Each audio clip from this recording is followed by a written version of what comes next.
খুন এবং পরিকল্পিত একটা খুন, যে খুনের পিছনে বোন বনি জামাই শ্বশুর ইভেন তারার ইউনিয়নও একটা মার্ডার হইলে তারা চেয়ারম্যান মেম্বার সবে কয় যে এ পাগল পাগল হইয়া তারা এই আমরারও বাতিজি যে মারছে মারার বাদে চেয়ারম্যান মেম্বারে কয় পাগল, বনি জামাইয়ে কয় পাগল, বইনে কয় পাগল, সৌরে কয় পাগল।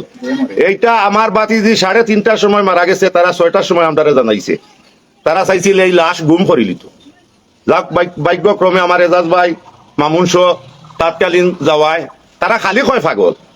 পাগলতে হে মারিয়া বাগাইলাই তোমরা, বইনে বাগাইল, বনির লগে 4টার সময় কত হইছে ফোন বাদেও মার্ডার করিল। নিশ্চয় বোন জড়িত, বনি জামাই জড়িত। আমি প্রশাসনের কাছে চাইমু, আমি আমার বাতিজি আর আমি তো ওয়ার্ডের মেম্বারও, আমি একটা চাইমু যে এইটা সুষ্ঠু তদন্ত প্রশাসনের কাছে যে আমার অনুরোধ, আপনারা মূল হুদা বার করিয়া আপনারা অ্যারেস্ট করেন যেন, এই বলি আমার বক্তব্য শেষ। আসসালামু আলাইকুম। গতকালকে আপনারা জানেন যে আমরা এই বাতিজিরে নির্মমভাবে হত্যা করা হয়েছে। তো আমরা তখন আমাদের গ্রামের এজাজ ভাই সহ তাদের এলাকাত পাঠানি হয়েছিল। তো দুঃখজনক হইল সত্য যে কথা যে তারা 3টা থেকে 3:30টার ভিতরে তাই শ্বশুরের বক্তব্য হইল কি যে তাই মারা গেছে। কিন্তু এই তারারে 6টা 6:30 পরে তারা এলাকাবাসী বা এলাকার মেম্বার হলে তারা জানছে। এর আগ পর্যন্ত তারা এই মেয়েটারে এখানে যে রক্তকরণের কারণে কি মেয়েটা মারা গেল। আর বিশেষ করে তারার যে মেম্বার চেয়ারম্যান সাহেব তাই বিভিন্ন সোশ্যাল মিডিয়াত যাচ্ছে তাই বক্তব্য দিচ্ছেন যে মানসিক ভারসাম্যহীন মানুষ।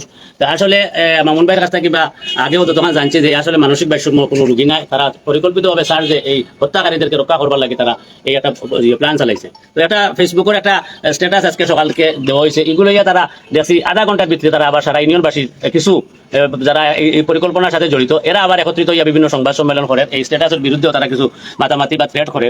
তো মূলত যে জিনিসটা হইল গিয়া বাস্তবতা যেখানে হইল গিয়া তারা যে এই যে থ্রেট করে এইগুলা তো তার মুখ্য উদ্দেশ্যটা আপনারা সবাই বুঝতে পাররা যে এই মার্ডার মামলাটা তারা কিভাবে দামাচাপা দিত। তো আমার সবচেয়ে বেশি তারা যে শুভবুদ্ধির উদয় হয়েছে যে দেখো আজকে এই স্ট্যাটাসের আধা ঘন্টার ভিতরে তারা তাৎক্ষণিক এখানে হইতে পারছে, কিন্তু একটা মানুষে মারিয়া 3 ঘন্টা 3.5 ঘন্টা করে রাখা হয়েছে তারা হইতে পারে না বলে। তো আসলে এই যে 3 ঘন্টা 3.5 ঘন্টা তাইটা রাখার কারণে তাই রক্তকরণ হয়ে তাই মারা গেছে। আমি আমার এলাকাবাসী সবরে অনুরোধ করবো যে আমার মামুন ভাই আছেন তার কাছ থেকে জানিয়া বা পরিবারের কাছ থেকে আরো ভালো করে জানিয়া লোকাল স্থানীয় তারা যারা মানুষ আছেন তার কাছ থেকে জানিয়া প্রশাসনের কাছে গিয়ে আমরা এটা ন্যায় বিচারটা দাবি করবো।